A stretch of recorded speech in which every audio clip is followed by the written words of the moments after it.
hello खुलुमबाय लोगोफोर आं दायो दंफैयो मंगलदै टाउनाव फुंबिलि समावनो मंगलदै टाउनावहाय फैलायबाय दिनैहाय माल लांनो थाखाय आरो नोंथांमोननो आं मोनसे देखायगोन बे जाहैबाय मंगलदै टाउननि बाजार इन्डियामोन बे बाजार इन्डियामोन दा बे बाजार इन्डियाया ब्लक जानानै दङ माने बन्द जानानै दङ बन्द जाबाय आरोना बे मंगलदै टाउननि नुथाय बे मंगलदै टाउन आरोना फुंबिलि समावनो फैदों दिनै माल लांनो थाखाय फुरा फुङावनो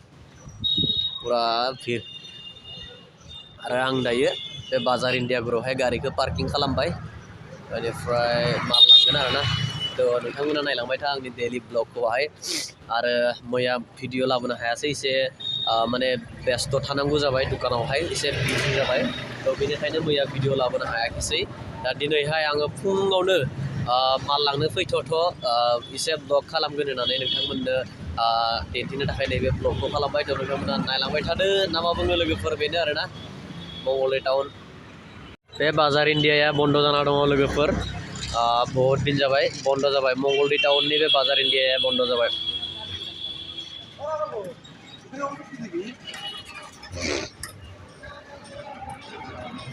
बे मंगलदै टाउननि high route LNB route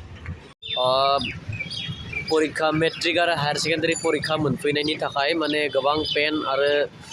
exam board बेबायदि माने नागिरबाय थादों स्टुडेन्टफ्रा आरो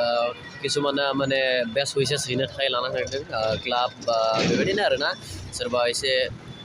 अनसुंथाइ होनो मोजां मोनग्रा बिथांमोना दा बेनिखायनो एसे नांगौ जादों एसे थाब फैनानै दिनैहाय लांफैनो थाखाय आरो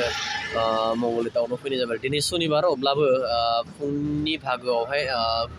फुं बेलायाव किसु दुकाना खुलियो दा बेनिखायनो आंबो फुङाव माने दुकान बिगोमाखौ खबर लानानै मालिकखौ खबर लानानै फुङावनो माल लांनो फैनाय जाबाय दिनै सुनिबार अब्लाबो मंगलदै टाउनावहाय फुं बेला माने 12टासिम खुलियोनो दुकानफोरा बेखायनो आङो माल लांनो फैबाय आरोना थ'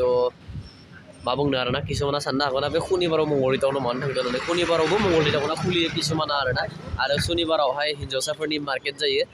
इसे आगोलाव आं थांबाय थाला माने टाइम जानाय नंला आंहा दुकान खुलिहैनांगौ 9टा 3 जाबायानो थांनांगौ दायो दुकानावहाय दा बेनो आरोना माल लाहैनोसै दा नोंथांमोना नायलांबाय दा भिडिअखौ भिडिअसो खालामदों इउटुब होनो लाइटफोरा मा जाखोबा लाइट सुइचआ होनाय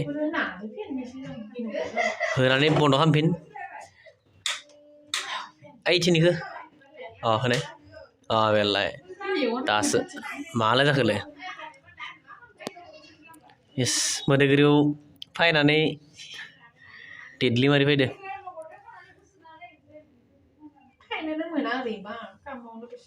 देनाय खाथियाव फैनाय थ' मा खालामदों होननानै बुंनो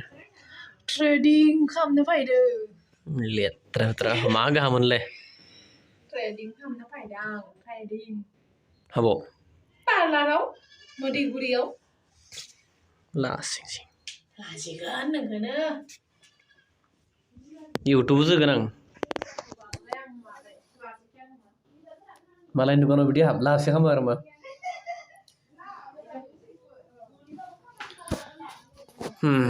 थ'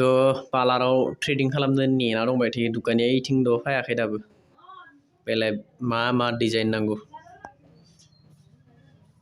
खैना साजायनाय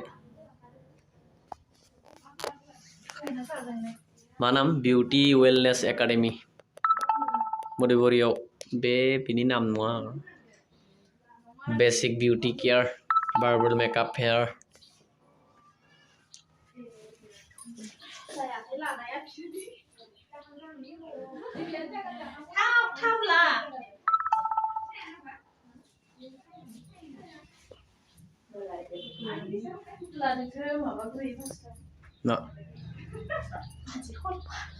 नों गिगोननो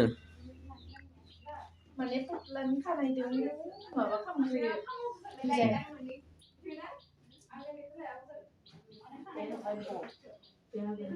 इस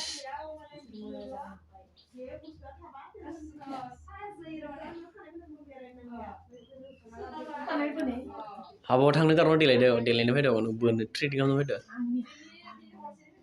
दा सिं मादि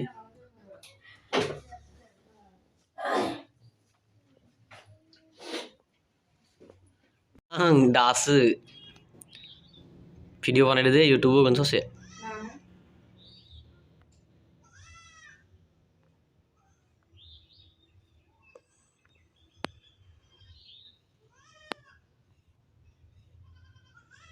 बिउटि पार्लार नामा मा नामलै होमबा नाम साम नुवाखै दन अ देखसा आं दोहैनिफ्राय हट खालामाखै जोंलारि बिउटि पार्लार मदैबारि मबाइल नाम्बारा बेनो ना 8638061931 कन्टेक्ट खालाम सोरबाफोर प्रफेसनेल कर्स बेलाय